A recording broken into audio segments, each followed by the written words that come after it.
Yarik Summers adjusted the strap of his backpack with one hand and cradled the squirming golden retriever pup with the other. The puppy, a bundle of wiggling fur and oversized paws, let out a sharp bark, then licked Yarik's chin. "Easy, Turbo," Yarik muttered. "We're not even through the docking bay doors yet." Turbo barked again, tail wagging like a rotor blade. The name had been a joke. Turbo had tripped over his own ears the first time he ran, but it was growing more fitting by the hour. Yarik stepped into the main hall of the Interspecies Academic Exchange Hub, a sprawling facility orbiting the neutral moon of Elos 9. It was the first year humans were being accepted into shared academic programs, and Yarik, as a xenolinguistics student from Earth, had been chosen as one of the first enrollees. Turbo let out another yap, drawing the attention of several passing students. Most glanced curiously. One stopped dead. It was a tall, lanky Korlaxian student, with translucent skin and bioluminescent stripes that dimmed suddenly. His eyes locked onto Turbo. That thing," he rasped. "What is that?" Yarik blinked. "This," he lifted Turbo slightly. "He's my puppy." The Korlaxian recoiled, his limbs stiffening. "That is the savage earth animal I was warned about. It has teeth. It growled." "He barked," Yarik said, confused. "He's a golden retriever. He's like the friendliest animal we've got." The Korlaxian's nostrils flared at least. Yarik assumed those were nostrils. "I am Varnak," the alien said, "and I demand assurances that it will not attack me." "Turbo? He attacks socks, mostly, and peanut butter jars."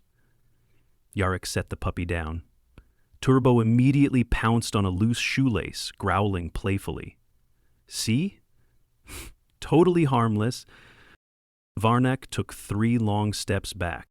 Yarik sighed. "I promise he's not dangerous. He's still learning not to pee on rugs." Varnak remained rigid. "I do not wish to be consumed. He weighs 6 kilograms. I do not care." Yarik knelt and scooped Turbo up again. The puppy licked at his chin, then sneezed.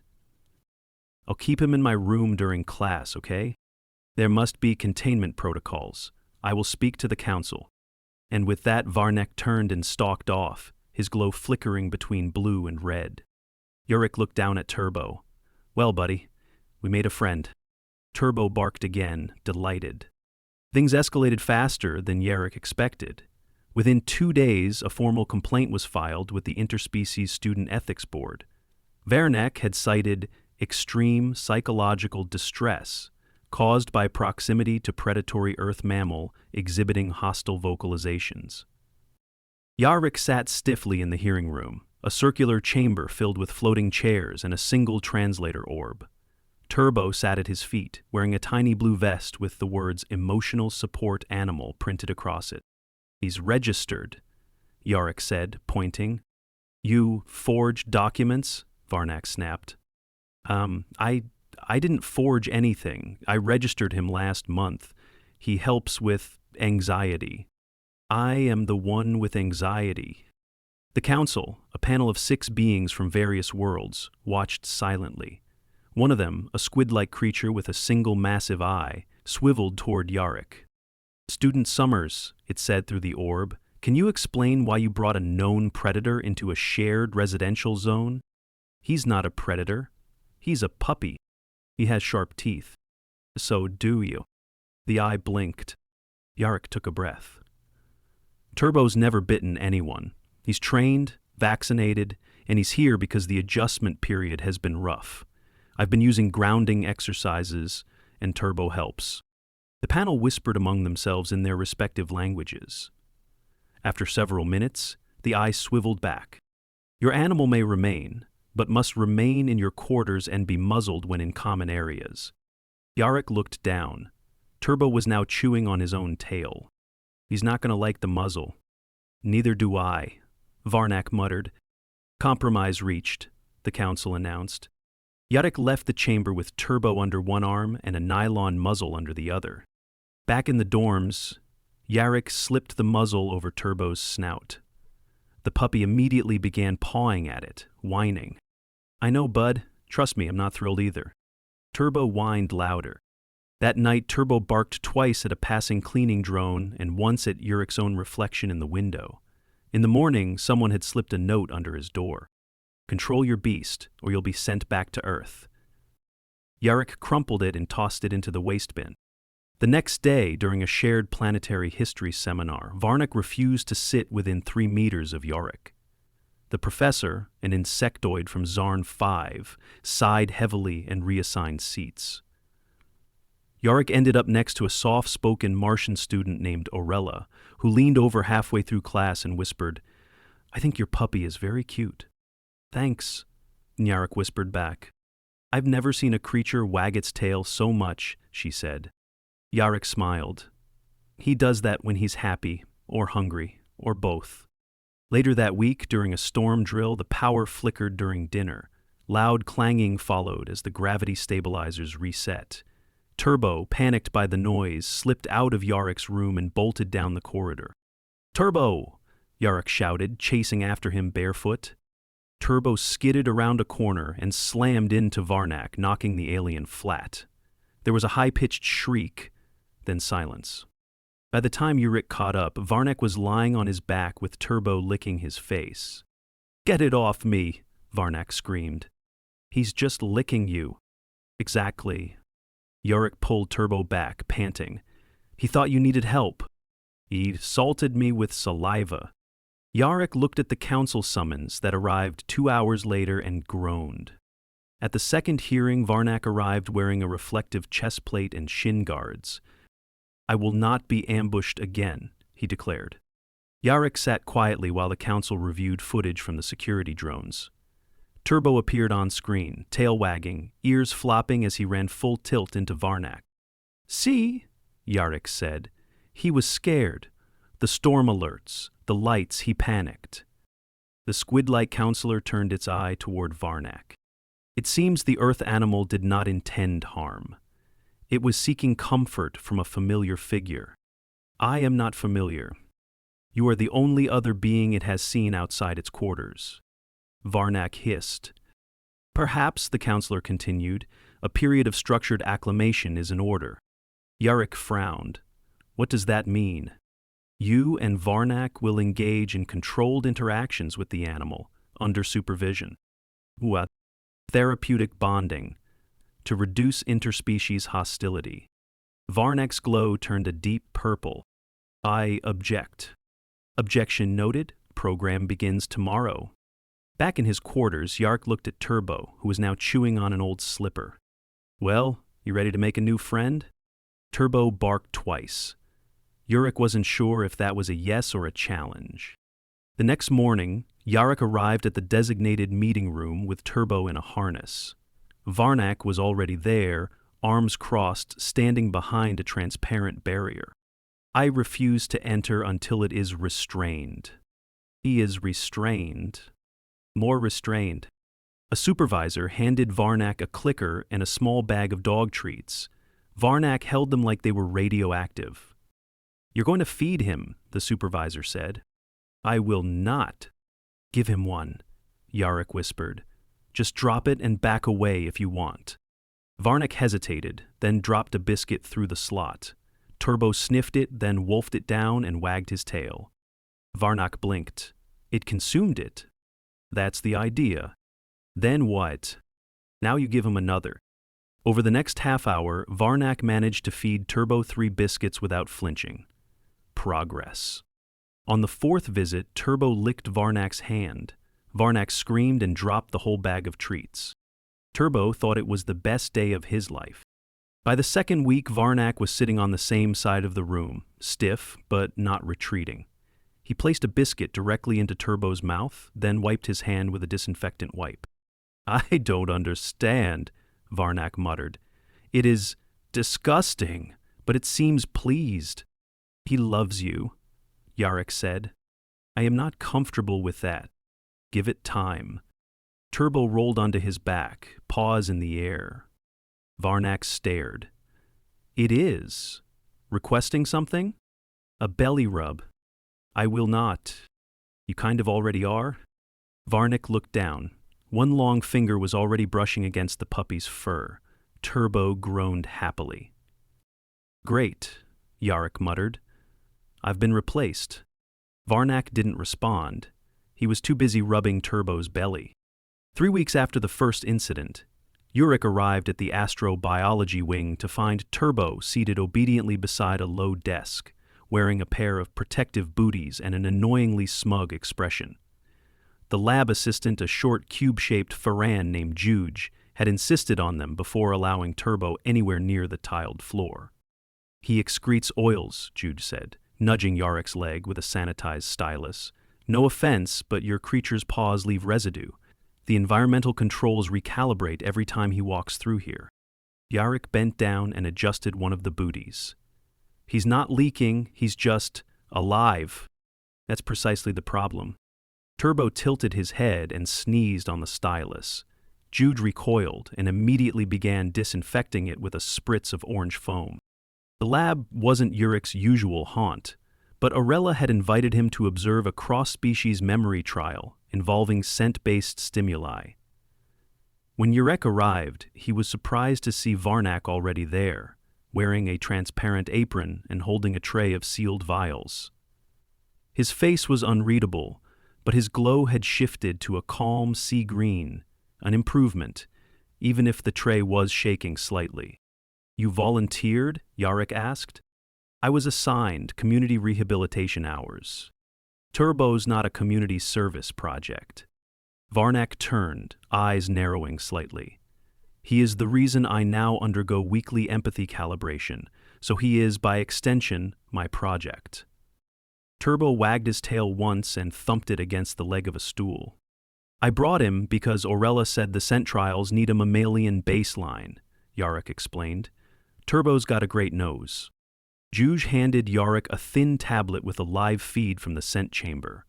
On screen, a robotic arm was placing small metal canisters into a grid, while a Martian mole rat hybrid sniffed the air from within a transparent dome. Turbo barked once. "No," Yarik said. "You're not in there, you're just watching." "He wishes to compete," Varnak said, surprised. "He thinks it's a game, he thinks everything's a game." Juge glanced up. "Actually, we could use a comparative data set. If your companion doesn't urinate on the equipment, he can participate." "Fine, but no lasers or needles," Yarik said, "or weird gas." Juge perked up. "Define weird." "Anything that makes his ears twitch." 15 minutes later, Turbo was inside the dome, staring at the canisters like they owed him money. A small hatch opened, releasing a puff of vaporized banana extract. Turbo immediately perked up, sniffed, and hit the correct panel with his paw. Varnak leaned over. He identified it without hesitation. "Bananas are like holy to golden retrievers," Yarik said. "He once stole 3 from a fruit vendor and buried them in the neighbor's sandbox." Jude stared at the data stream. "He's outperforming the mole rat. This is deeply troubling." "Why?" "Because the mole rat has been genetically optimized for olfactory acuity. Your companion is..." Turbo hit another correct panel and barked. Varnak blinked slowly. "I must revise my assumptions." "About dogs?" "About Earth." 2 hours later, Yarik and Turbo left the lab with a data chip, a voucher for a cafeteria meal, and a firm warning from Juge not to bring the enzyme leaker back without booties and clearance. As they walked through the central atrium, Turbo suddenly stopped and stared at a group of Zenthari students crowded around a glowing orb. His tail stiffened. Yarik followed his gaze.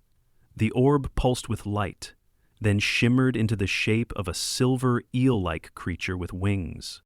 "A holographic pet," one of the Zenthari said proudly. "Vortex class, fully responsive." Turbo growled. Yarik tightened the leash. He doesn't like digital animals, thinks they're mocking him. The Zenthari student looked up. "You let that thing roam freely?" "He's leashed," Yarik said. "Still has teeth and drool." Turbo lunged at the projection and passed right through it. The orb flickered as he spun in a confused circle. The Zenthari laughed. "It's too advanced for him."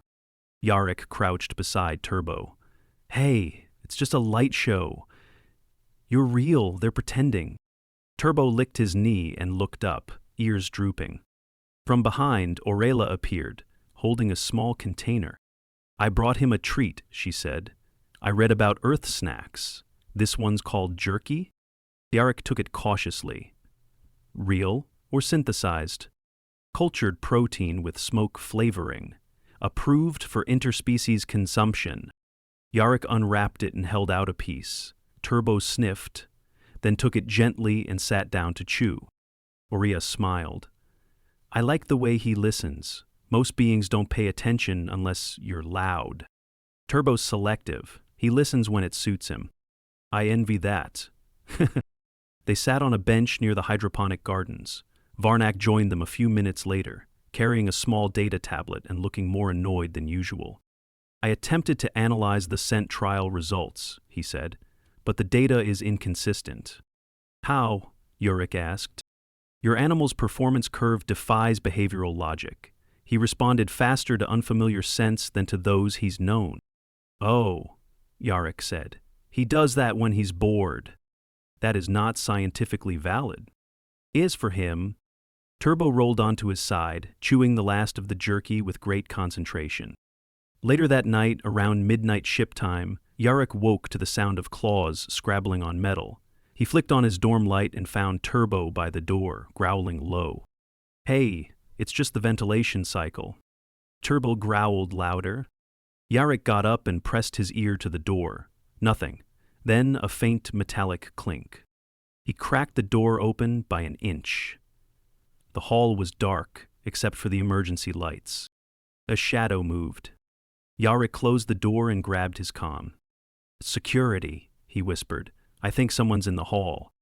Turbo began barking. Definitely someone, Yarik said. 3 minutes later, a patrol drone drifted into view, spotlight flaring. A small figure darted down the corridor. The drone gave chase.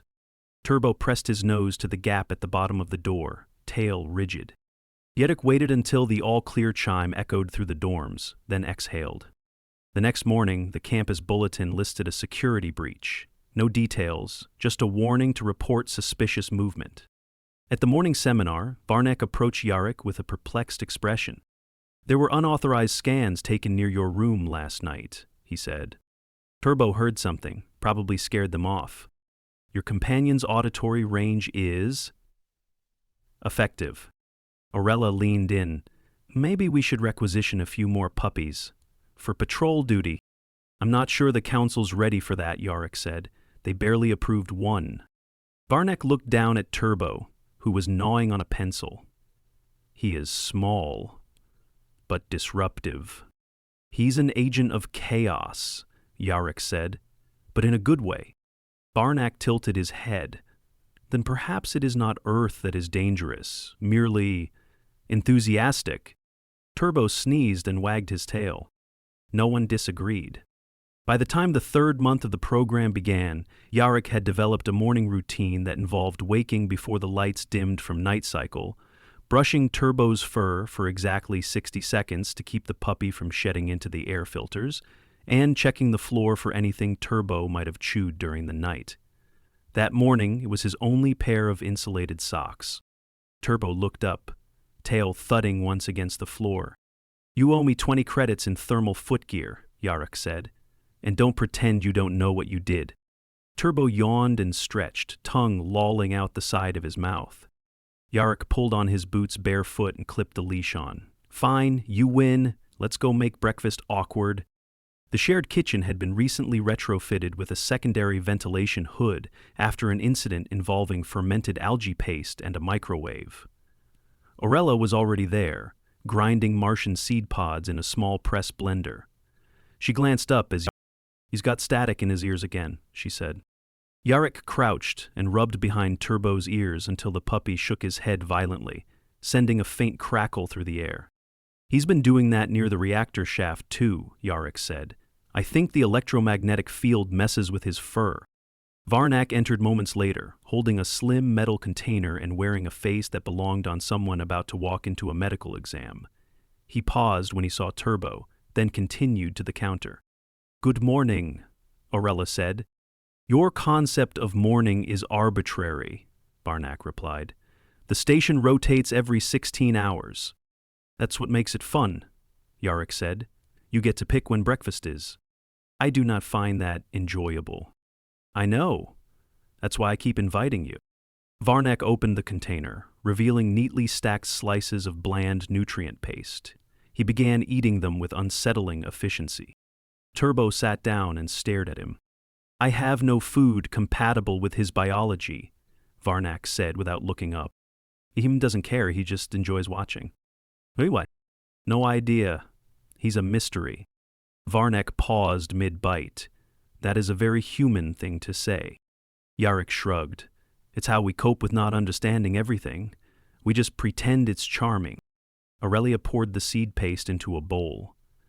There's a student showcase today, she said. They're doing open exhibits in the cultural hall. You should both come.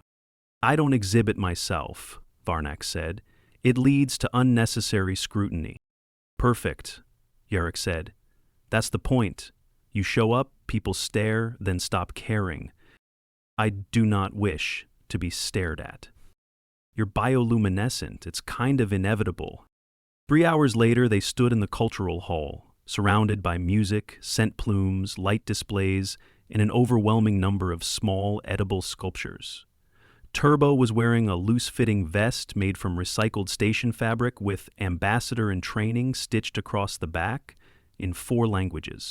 Why is he dressed like a diplomat? Varnak asked. Because he's better at breaking tension than the rest of us. Turbo wandered over to a table where a Glenari student had arranged a series of edible sand spirals.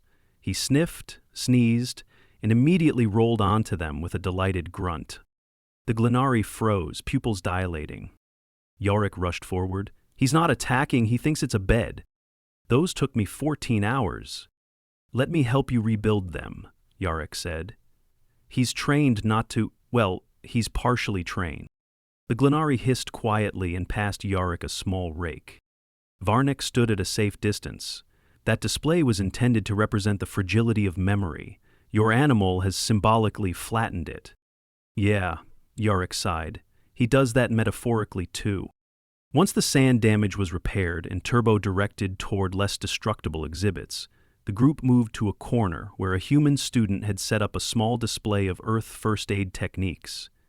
A mannequin lay on a cot, surrounded by rolls of bandages, splints, and a defibrillator. Now this is more my speed, Yarik said. I patched up my brother's arm once with gauze and a plastic fork. Varnak studied the display. This is what you use for battlefield trauma? Sometimes, Yarik said. Depends on how dramatic you want the story to be afterward. Aurelia picked up a pair of gauze scissors. These are quite blunt. They're designed not to stab anyone, Yarik said. We tend to be clumsy when stressed. From behind them a loud crash sounded. Turbo had knocked over a stack of empty display crates and was now standing atop them proudly, tail wagging. The station's assistant director, a stern-looking Danekian with 2 antennae and a clipboard fused to their arm, approached with a tight expression. You must remove the Earth creature, they said. He is disrupting the flow of interspecies harmony. He's wearing a vest, Yarik said. It's his job to disrupt gently. There are complaints. From who? The Danekian blinked. The Glenari. Twice, and a student from the Xenthari orbit discipline. He reported being stared at. That's not illegal yet, is it? The Danekian's antennae twitched. He also reported being licked. Yarik turned to Turbo. Did you lick someone? Turbo yawned. The Danekian sighed. You have 1 hour. After that, your Earth mammal must be returned to quarters. Understood. The moment the Danekian left, Varnak turned to Yarik. You are going to ignore that, aren't you? No. I'm going to make sure he spends that hour doing something helpful. 30 minutes later, Turbo was lying on a blanket in the meditation alcove, where a few homesick students sat cross-legged, trying to regulate their internal rhythms. Aurelia had suggested it. He's warm, she explained, and he makes people laugh when he farts.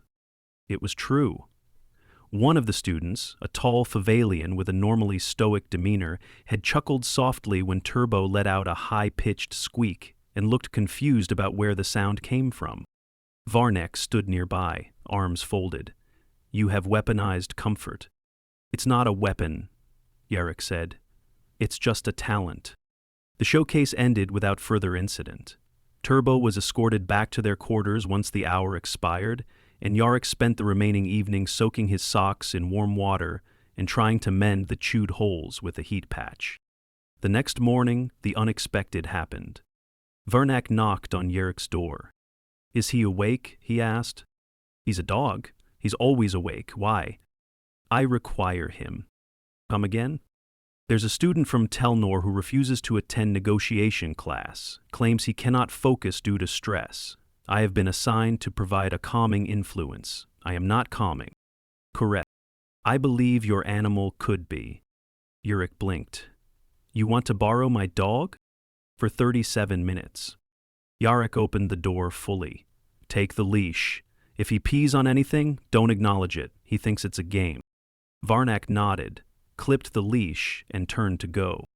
Turbo looked back at Yarik once, as if to confirm this wasn't a prank, then trotted off beside his unlikely handler. 38 minutes later, they returned. "How'd it go?" Yarik asked. Varnak looked faintly winded. "I believe the Telnori student has agreed to participate in class. He also requested a plush replica of your animal." Yarik laughed. "You're a therapy team now." "I despise that term." "Then you're emotional stabilization consultants." "I will accept that." Turbo flopped onto his bed and immediately fell asleep, paws twitching. Varnak hesitated. "I have submitted a request to the council." "For what?" "To allow your Earth mammal as a rotating support presence in stress-vulnerable departments." Yarik rubbed his temples. "If this gets approved, I'll need to start charging him rent." "It would be justified." 3 days later, the council approved the proposal under a revised classification: Canine Auxiliary Unit Emotional Cohesion Task Force. Turbo received a laminated badge and a small lanyard. Varnak presented it to him during a brief ceremony, then turned to Yarik. "I still find him unsettling. You said the same thing about soup."